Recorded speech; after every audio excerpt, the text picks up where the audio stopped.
I'm delighted and pleased to have your company as you are about to watch another RDG production.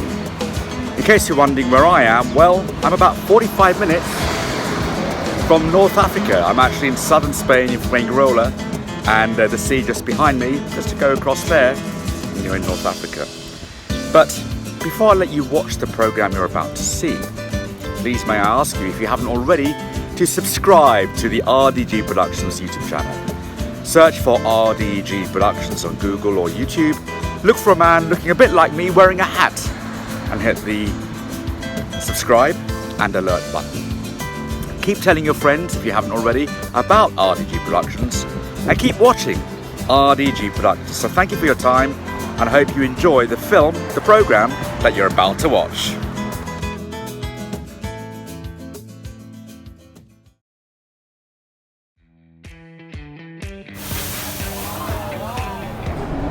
Hey, nice to see you.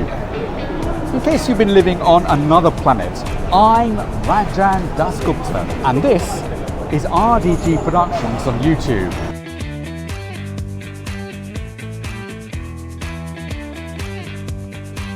We're doing a series called Food, Glorious Food. It's about what we love doing the most, and that's of course eating. Whether it's food courts like this in the heart of Singapore, fine dining restaurants, home chefing, private dining, anything to do with food, we'll be onto it. And why don't you join me on this culinary journey? I better get stuck in.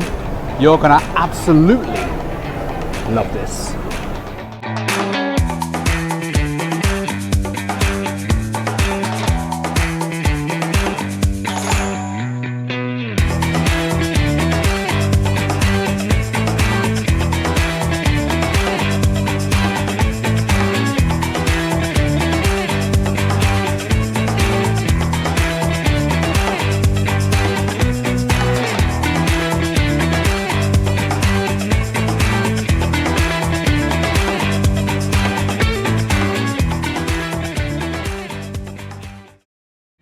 We're starting right here in Singapore in a restaurant called Yantra, an Indian restaurant, which is in the heart of Singapore in Tanglin Mall, and it's making the headlines for the right reasons. It's Indian cuisine, fine dining style, and we're going to go straight in and have a taster. It's not every day when stepping into Yantra that you're greeted by Miss Pritha Sen, revered food writer and historian, as well as menu curator of this restaurant. We will hear more from Pritha shortly. And by the way, I was absolutely thrilled that she features in our first Food Glorious Food episode. With those arched doorways, I felt as if I was being transported away from the hustle and bustle of Tanglin Mall, Singapore, to a bygone era.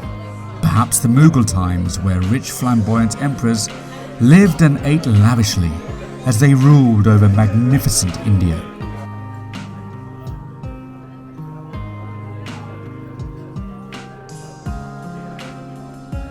Yantra has a distinctive vibe, and it's no wonder it appears in Asia Tatlers magazine's Best Restaurants in Singapore list in 2024. Great restaurants are of course about the food, but the overall experience is based on how it is served, the stories behind the dishes, and your surroundings as you relish each mouthful.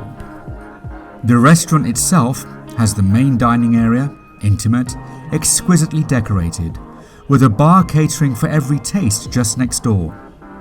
And there are also rooms for those special family events or corporate gatherings.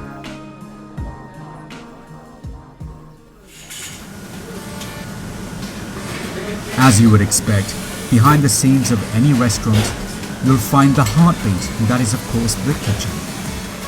It was great to see the hive of activity during the lunchtime service and see dishes that, at least to the eye, didn't look typically Indian, but were. And that's what is special about Yantra. It represents the culinary diversity of the vast Indian subcontinent, with spices and methods from across India, maybe with a twist, based on some generational recipe.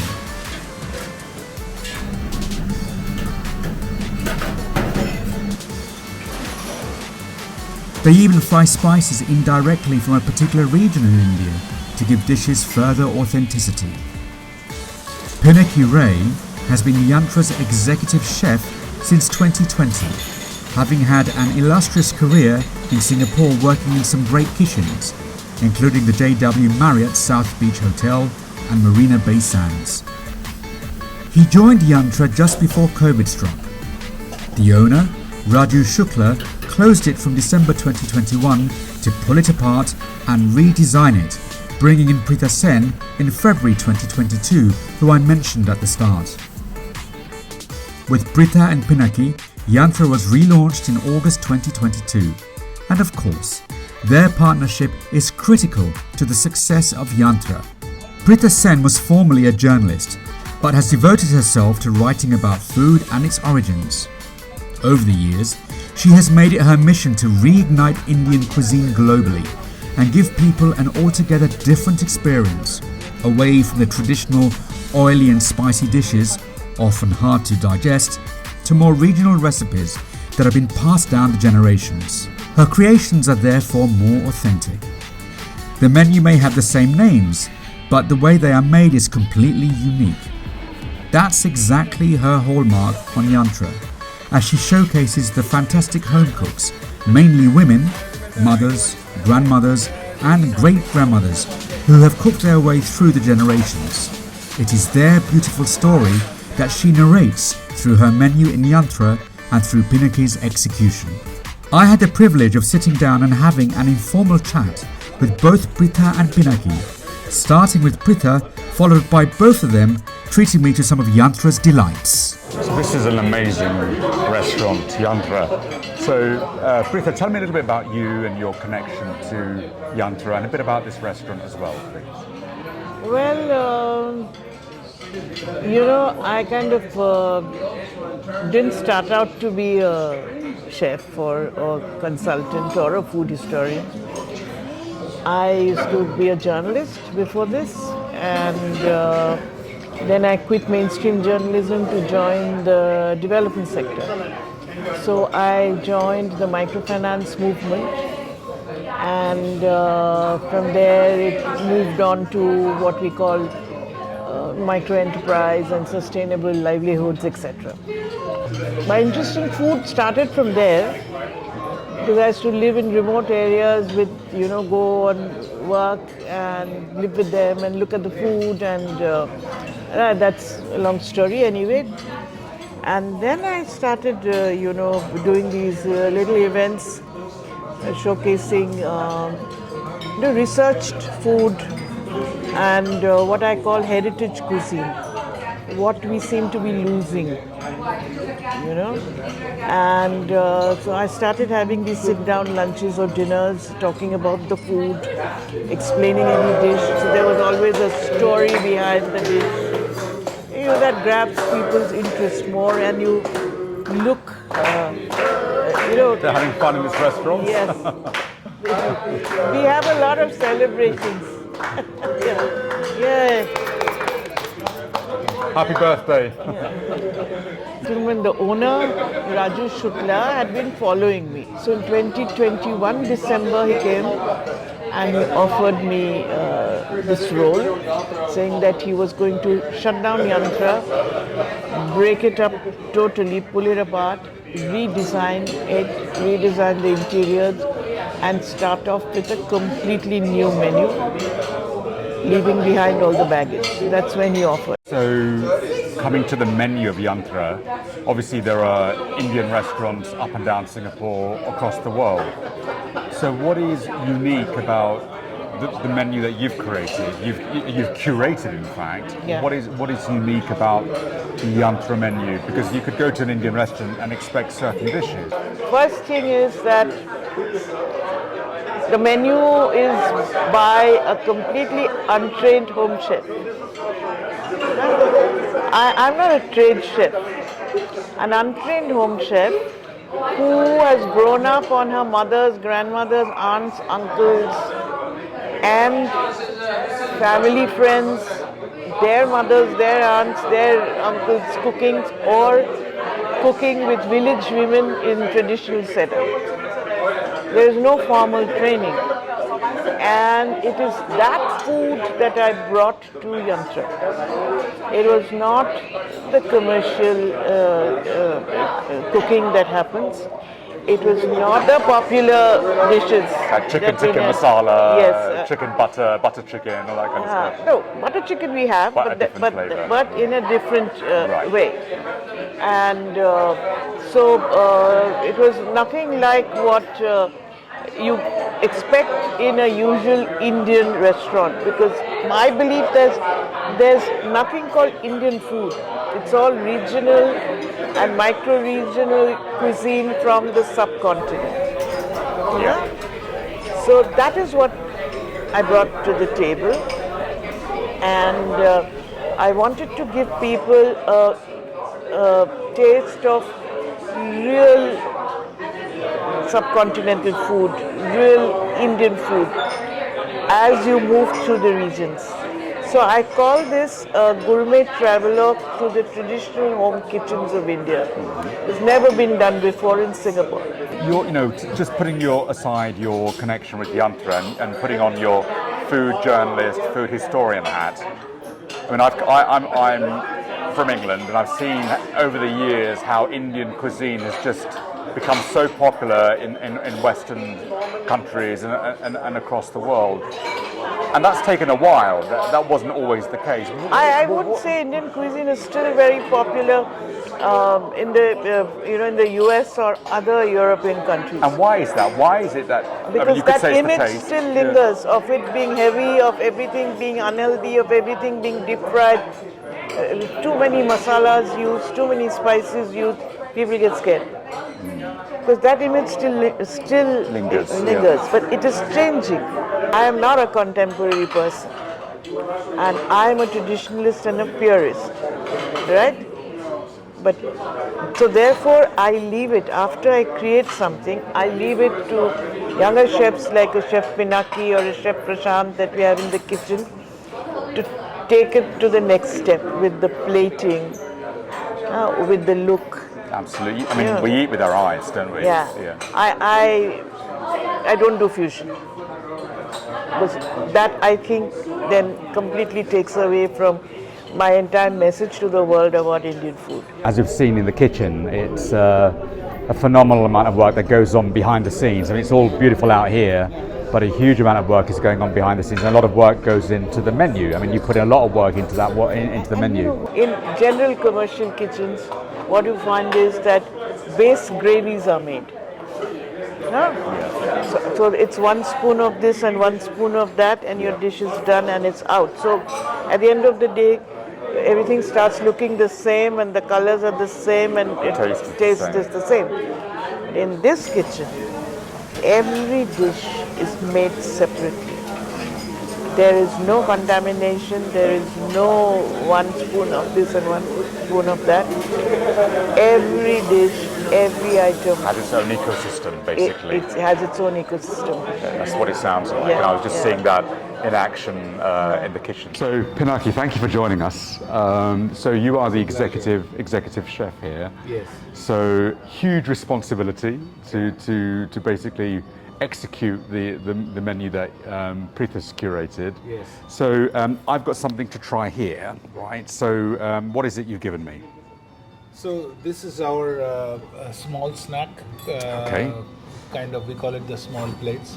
So you have got a collection of that. Right. So the first one is our Pop in take. the mouth. You have to use Pop in the mouth. Use your fingers. Okay. Use your fingers. So this Okay. is our take on chaat. So it's got all the elements of a street chaat. wow. The yogurt is aerated, so it makes it very light, and the puff is made in house. And it's we use wow. beetroot to give it the unique color. And India is a land of colors. Yeah. Food usually street food is colorful. It's like full of vibrancy, and That's that is delicious. what we try to put it out. The next one you have is called a koi bora. Koi bora. So it sounds very Bengali. Koi bora. Koi is popped rice. Yep. It comes from Bengal, and the main flavors are very simple: ginger and fennel, and a lot of fresh coconuts. And that's it. It's simple. We serve it with tamarind chutney. This is what we serve in our tasting menu also as a first starter. Always hits the spot. It's delicious, absolutely delicious. Right.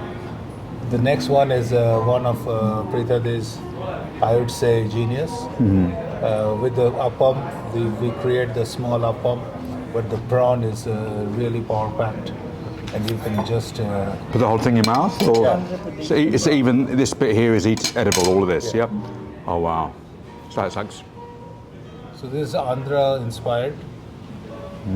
The flavors are quite incredible. it's delicious. And this is one of my favorite dishes on the menu. Then even the next one, it's a duck. You don't find duck wow. much in Indian restaurants. No, you don't. It's normally a very Yeah, it's- Southeast Asia Chinese. But usually they will make a curry or like pieces of duck, and we try to make this like a bao. Bao is in this part of the world, it's a very common kind of breakfast food or even supper food. This one you can use your. I use mine Yeah. before making a mess. This looks amazing. And we serve the bread is a shoru chakli, which is from Bengal, Okay. which is rice flour, but it is unfermented. So once you ferment it, it becomes a form of a dosa. It almost has a kind of Italy type feel Yeah. to it, right? Yeah. It yeah, has, but yeah. it's not so strong. Yeah. The fermentation is very, very Oh, it's less. delicious. It's so beautiful. The duck is it's a pulled duck. Oh The wow. flavors are very, very coastal. Wow. Uh, Well, it's so soft, succulent. yeah, it's a very soft, and it's just like pulled pork or pulled lamb. It's absolutely and this Just to cut it through, we serve it with a very Asian mango salsa. It's a ripe mango salsa with It's chilies, delicious. coriander. oh my goodness, I'm being spoiled here. It's delicious. Pinaki, amazing. Where do these ideas come from? I mean, you said you've got it from your family, but you have to spend a lot of time. Yeah, we Planning spent this, about right? 3 months trying to figure out the menu. Certain items, we cook it and then we kind of figure out how we're gonna serve it. And Yeah. And what- that's right. I was telling you that's where he steps in. Yeah. You know, I do the traditional stuff and I think of the concepts and ideas, but not necessarily I can always translate it. Yeah, you're the executor. Yeah. So then he helps to translate it into. It's a very important relationship, isn't it?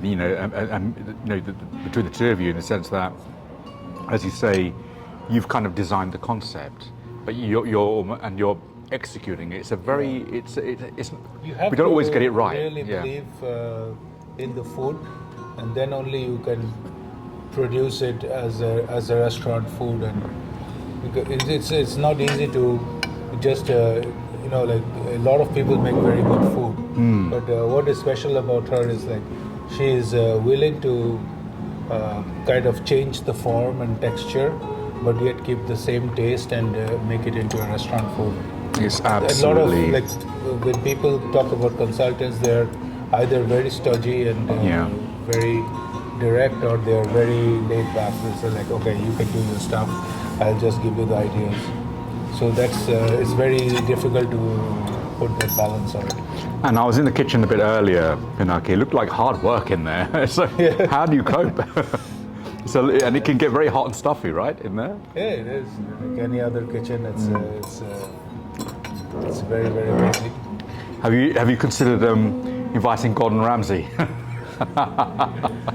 We get our share of celebrity chefs here. coming to eat. yeah. Oh, I didn't You're I didn't know there was some more. Okay, great. Okay, this just gets better. Fantastic. Oh, right. Okay, so this is the sukta ghost, and tell me, this is the you were saying sleepy mutton. the sleepy mutton. Sleepy mutton. Right. Okay. Bring it on. Thank you. The mutton, what is special about this mutton is the time Okay. it cooks for. Okay. So why is it called sleepy mutton? Is when this home khansamas and cooks, they wanted to go on a break, they would cook something like this, and they would layer the fire with ceramic plates Yeah. or tawas to reduce the heat. Yeah. And they used to cook for as long as they went for a break, like they used to take a nap or Wow. something, 3-4 hours. Oh my God. There's only one spice. it's It's the just- shahi jeera or the black Oh, cumin. it's just delicious. And it's just the time and how the Just so rich and beautiful. the spice goes into the mutton that gives it its taste and its unique flavor. It's one of the things you were saying, Pritha, that a lot of restaurants, they just mix all the gravies up, and you know, a bit of gravy, the same gravy. It's a bit like the Brick Lane restaurants in London. It's But you can with tell- hotels actually. But you can tell this gravy, we were talking about food ecosystems, right? And you know, you can tell that this gravy is for this particular lamb. So it's part of the ecosystem of that particular Yes, dish. absolutely. Guys, this is fantastic. And thank you very much for some lovely food. I just had to come here because I've heard so much about it. And I'm just really pleased to experience the vibe.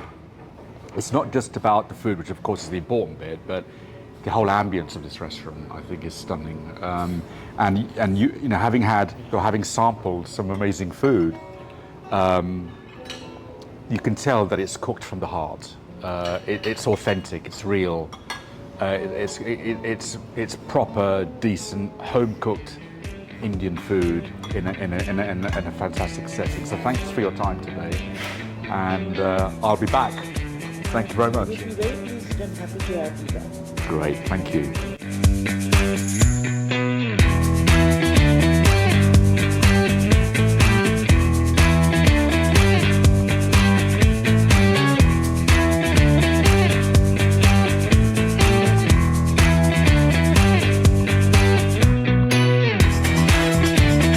You have just watched an RDG production.